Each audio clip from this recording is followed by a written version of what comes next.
So like he said, I'm Rhyane Bohm.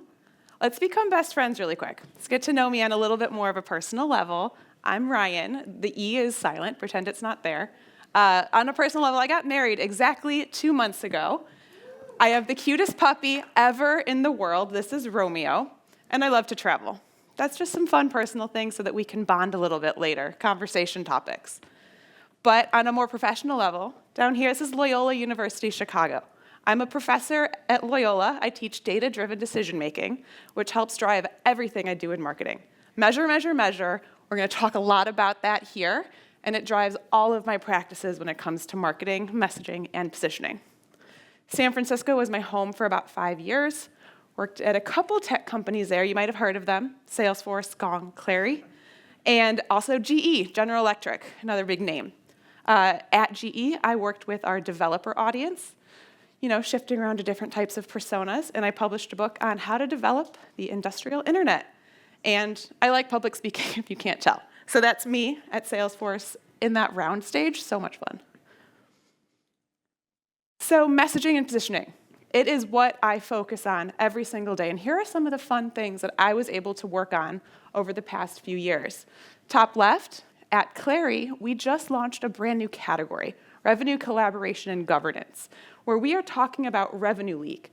And if you're bleeding money, is your company leaving revenue on the table? Such a fun thing to message, such a fun thing to position. We're going to talk a little bit more about how we did that later. I also was the PMM responsible for Salesforce blockchain. So much fun, was able to work with doctors at UCSF to create cancer-fighting drugs using blockchain. I was at Gong. Everyone's heard of it. It's a great tool. I still strongly recommend it. I was there for 1.5 years where we unveiled the reality platform. Also, more stuff at Salesforce. I worked with Apple on their partnership, and then I worked on Customer 360, which you might have heard of. So let's talk about, I actually just changed the name of this session. It's messaging and positioning, but I think a lot of us as PMMs know it's positioning and then messaging. So we're just going to flip the order of how we actually approach it. And here's the life cycle, at least as I see it, and something that maybe you can adopt. The first one is understanding the nuances and making sure your company also understands the nuances. Messaging and positioning, I hear it used interchangeably all the time, and it's not interchangeable. We all know that. And then learning and using frameworks. Let's not reinvent the wheel here. There are some amazing frameworks that you can customize for your own needs. Then we're going to flex, my favorite thing to do. We're going to actually try it out, flex our PMM muscles, do some messaging and positioning together. Testing, iterating, testing again. Honestly, that iterating can come 5 different times there, but we all know that. And then measure, measure, measure. This is where my teaching comes into play.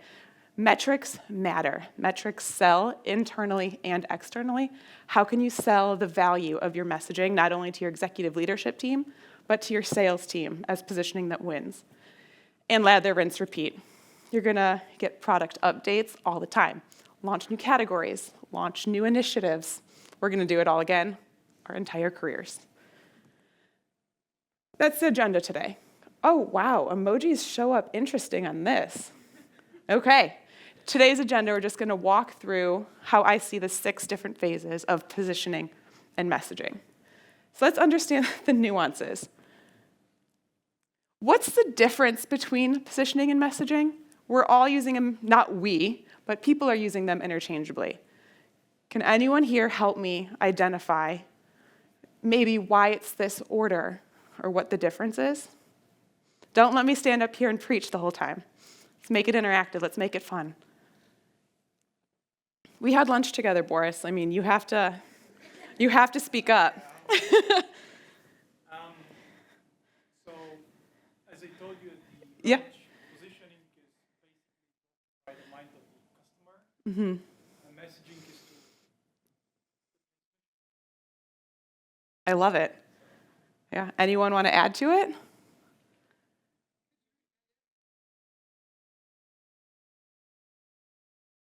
Oh, yes, I'm so sorry.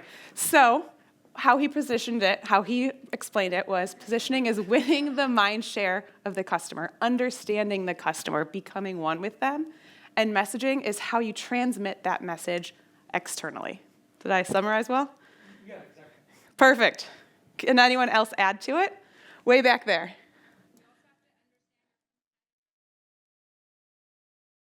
Oh yeah, key differentiators, I love it. Anything else? All right, that's good. We're gonna add all of this mentally to what we have. So positioning comes first. This is about figuring out where your product fits in the market. This is the first phase. You can't just jump into messaging. You need to understand your features and your value, your differentiators, your competitors, where exactly you fit in the market and why you win. Oftentimes, this is just gonna be an internal document, but that's okay because we're gonna level set around it and create this positioning, which is what Boris said. This is how you communicate, or messaging, it's how you communicate your position to the market, to different personas. This is that story that you're going to weave across everything that you do. Decks, demos, press releases, campaigns, everything like that is going to live and breathe off of your messaging. And frameworks, this is so important. There's so much out there that we can just use. We don't have to over-engineer. We can do the, shameless plug for PMA. I am actually an avid user.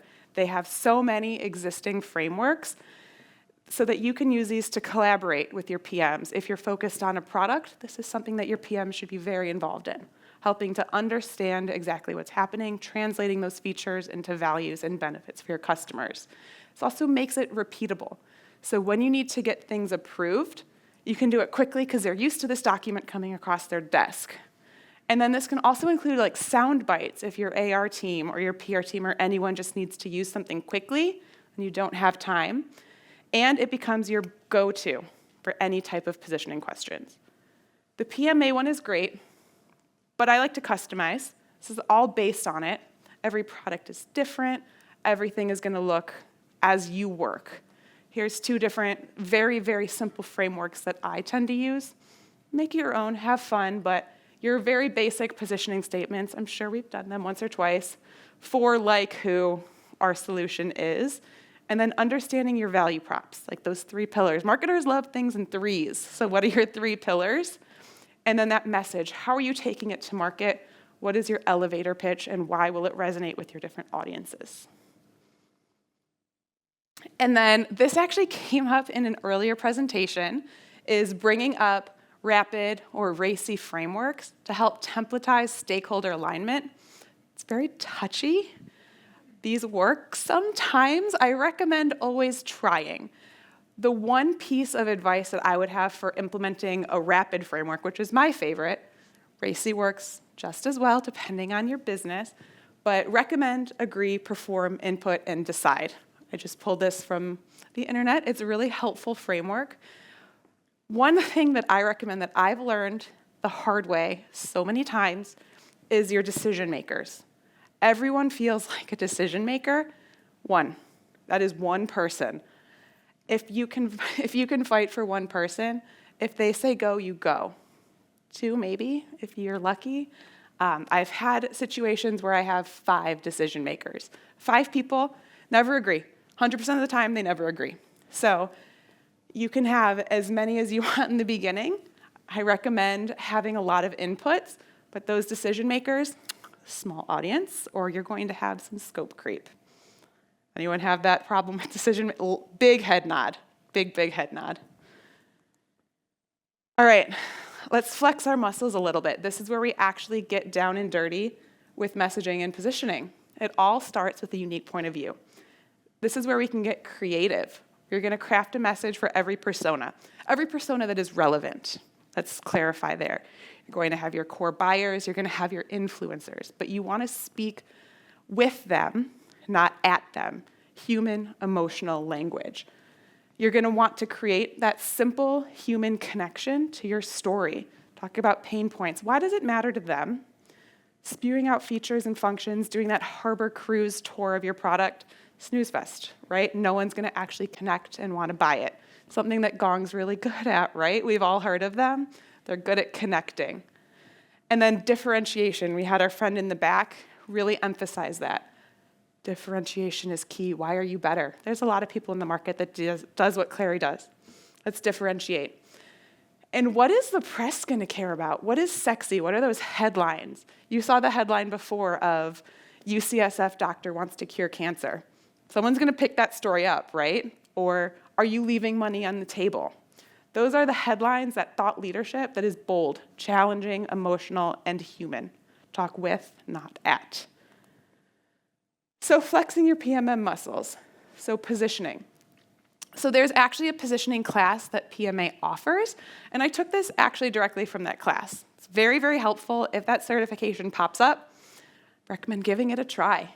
So step 1, establish internal alignment around what positioning is and what it can do for your company. It means something different to everyone. It is that step 1, getting those nuances across and making sure that your sales team knows, that your go-to-market team knows, your leadership knows. And then let go of the old, make way for the new. Really, really hard to do. I think we all know this is hard to do. People fell in love with the product that they developed 5 years ago. However, we're in a new market. We're in a new economic time. Buyers want different things. Sometimes we just need to start from scratch. Identify what makes you unique. Differentiators. Why are you different or better? Maybe you're not better, but you're different and you solve a different business need that people care about. And identify the values of those features. I'm going to say the word value so many times.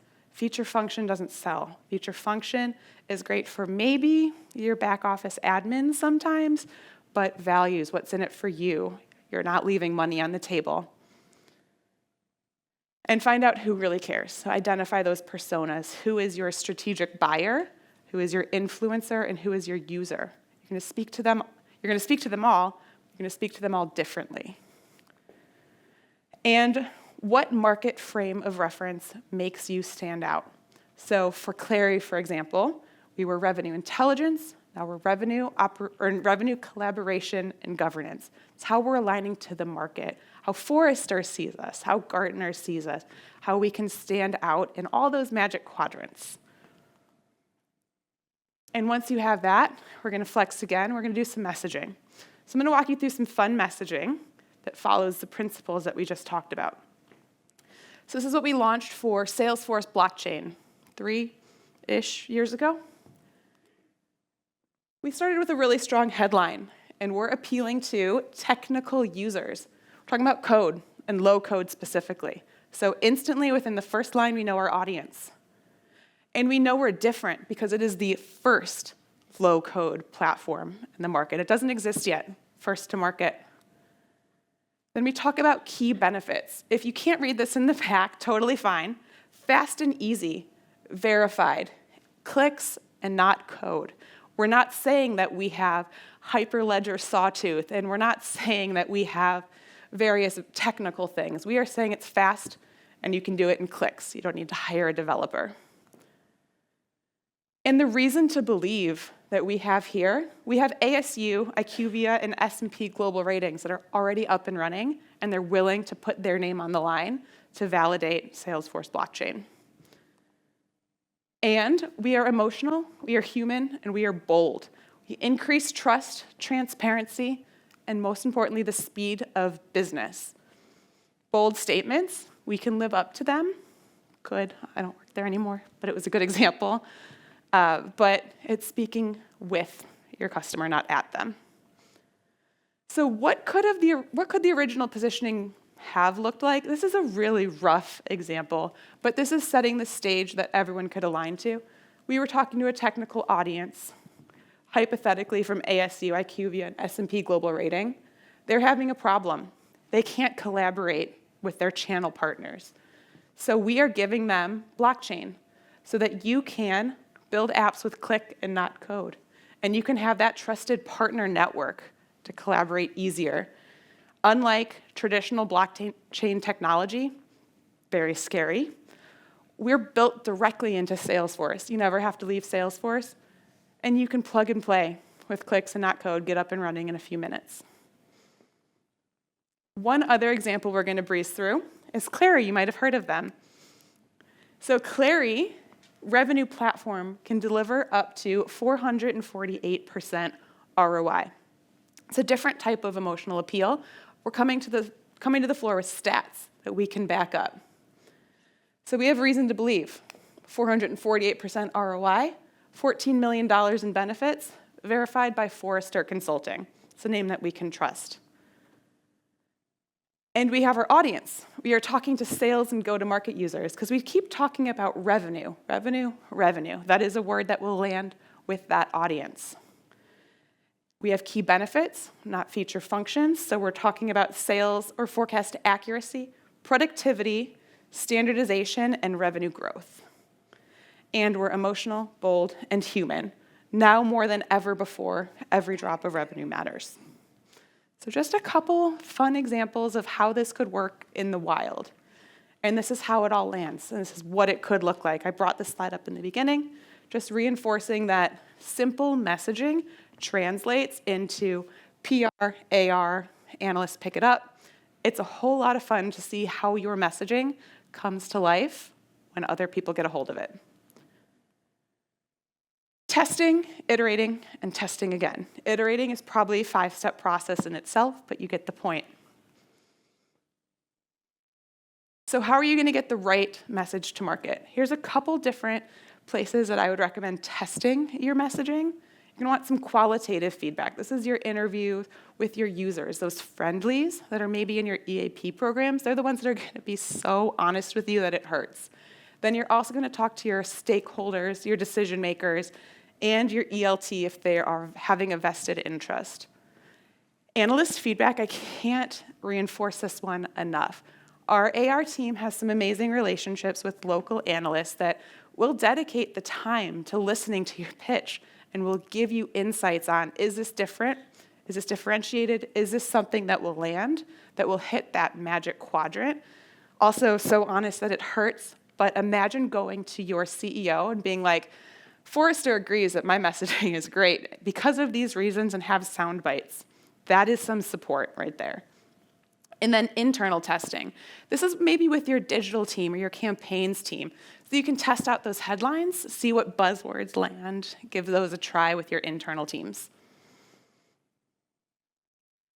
Measure, measure, measure. Okay, Professor Bohm is now in the house, and this is where we start doing data-driven decision-making. How do we test it? How do we change? So this is Julian. He's a big PMA guy. He's also my manager from Clary. At the core, go-to-market metrics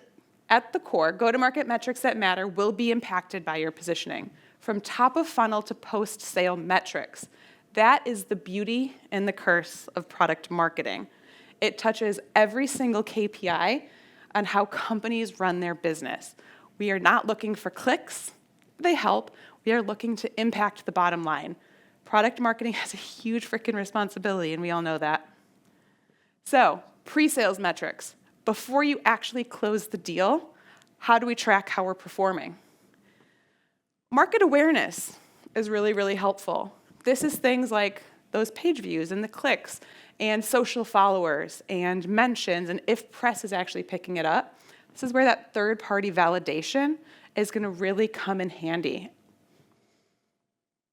Pipeline, huge. We want to impact pipeline.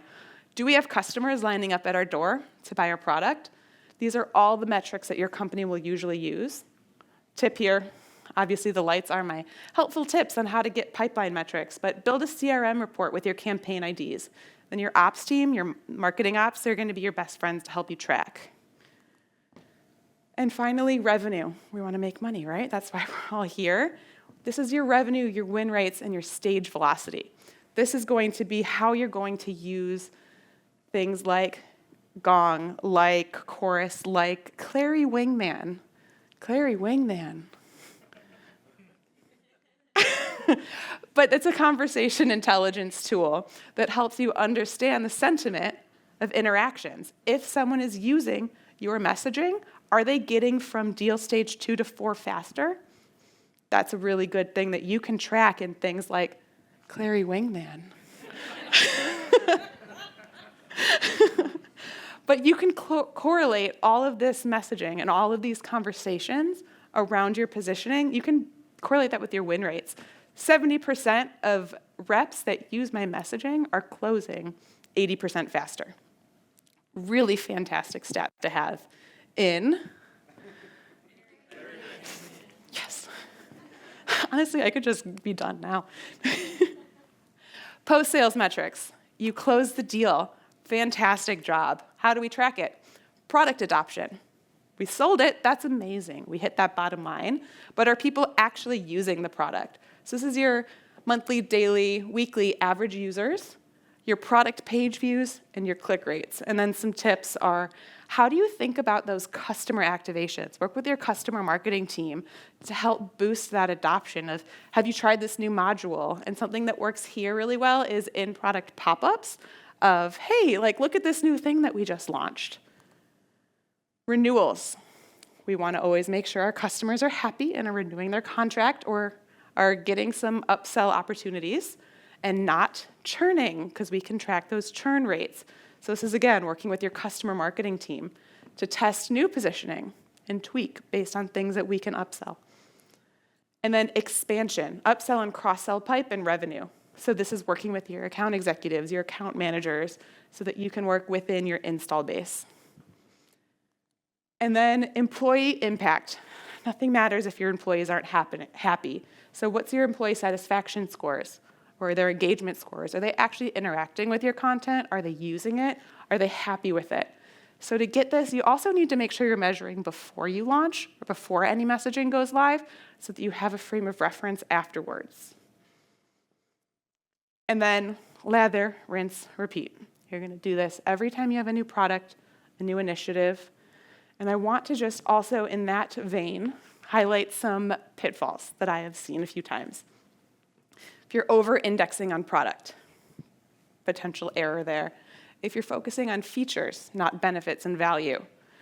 If you are meeting with 1,000 people and you have 15 decision makers. If you don't have executive buy-in and this is something that is near and dear to their heart. If you're not communicating broadly and people don't know that you have new messaging out. Or if it's changing a week prior to launch or go live, red flags. So just some common things that I've seen that you can avoid, and I'm sure that we can all add to this list. And so with that, I want to open up to questions, input. I would love, everyone's got different opinions on this or things to add. I only had a few minutes to cover it, so please supplement what that I had here. And most importantly, clary.com/careers. We've got some options. I like that shameless plug. That's great. So. Yeah. Everything is shameless. All right. Well, we do have some from the Slido here. So when the table appears full, oh, that one was earlier. from before. What? Come on. Because I remember the hypothetical table. Yes, exactly. All right. You want to hit the second one? Love the focus on benefit and value. When you see technical messaging functionality best fitting into the conversation? Never the first call. There are going to be points, especially when you're dealing with a technical audience, they need to know how it works. It's just inevitable. But the first call, if you start diving into something really technical, we're going to lose anybody. We need to set the stage. We need to have that solid foundation of what the product is going to do for your company. And then you're going to double click from there. You're going to understand what is making their ears perk up. And so you can dive into exactly that. So I'd say second or third interaction, making sure that you have the right stakeholders on the call. And how many customer interviews do you need to get a good sample? Everyone's favorite answer, it depends. It depends on the scale of your product launch. It depends on the scale of your messaging initiative. Minimum 3 for anything. But I've gone up to 20. I've done mock sales calls just to see if things are landing, and we did that to 20 to 50 different customers. It can get really huge, but it only helps. You'll also want to make sure you're drawing a line somewhere because too much feedback also paralyzes you. So tricky question, it depends, minimum 3, but if you're going with a huge initiative, you can really beef that up. Interesting one on the bottom here. Who sets your PR strategy as you talk about messaging? It's Our PR team. Yeah, right? So our PR, we have a dedicated PR team, and we are lucky to have them. They are rock stars. It is a collaboration. They will help understand what channels we can activate, and then we'll partner with them to give them the right message to bring to market. But we do have a dedicated team. Okay, leadership, we're always getting in the way. So what if leadership has different messaging in mind or wants to say everything? Do you want to take this one? I'd say push back on your leadership, to be honest. Yeah, I agree. Use that feedback. Use that feedback that you're getting from your clients and from your customers and make a case. Talk to sales. Get some good pieces there too. The market really talks, and I think good leaders will listen to that and then and hopefully be curious enough to maybe change their point of view. Absolutely. And this is also where that analyst feedback comes in real handy. If you can be like, I understand your perspective, here's what Forrester had to say. Just bringing that data to the table. All right, do you have any examples of how you've helped stakeholders let go of old notions of the right positioning? Shake them. Value, showing the value, showing the newness. If we were to position this way, if we were to start from scratch, look at all these doors we can now unlock. We were niche before, and we were targeting this audience. However, with the new messaging, we have X new personas, which is equivalent to this many accounts in our database, which could be this many dollars. So just show me the money, show me the differentiation, show me the value. Ooh, here's another one, good one. What if things change a week or even hours before a launch? Oh, it's going to happen. Yes, I agree. Any Yeah. good tactics and suggestions on how to handle that? Breathe. Stay calm. It will happen several times, and you're going to need to go with the flow. An example of this, we might have some former Salesforce folks in the house. I think it was 3 days before Dreamforce, he decided to change the whole company brand, like all of it. And that was huge, and there's a point where it's just, you have to do it, we have to run. However, it's more of a, all right, let's get to it. Who needs to know right now? Probably sales. Make sure the customer-facing people are not blindsided and taken by surprise. Throw out messages in Slack. Just make sure that you're communicating with those people first and foremost. You're gonna need to make your hit list of who you need to tell. It happens, and you just need to go with it. And it's not fun. Push back if you can, but sometimes you just can't. One thing I'd chime in there is oftentimes that happens because the communication hasn't really been solid throughout the company as well. So a really good chance for us to use all the things we learned about today about empathy, communication, getting everyone to have that same buy-in. Doesn't mean it goes away, but it reduces your risk of changes at the 11th hour. For sure. You can think about those two graveyard things of lack of communication and executive buy-in. Others from the audience that aren't up here? And if someone wants to add examples too, please.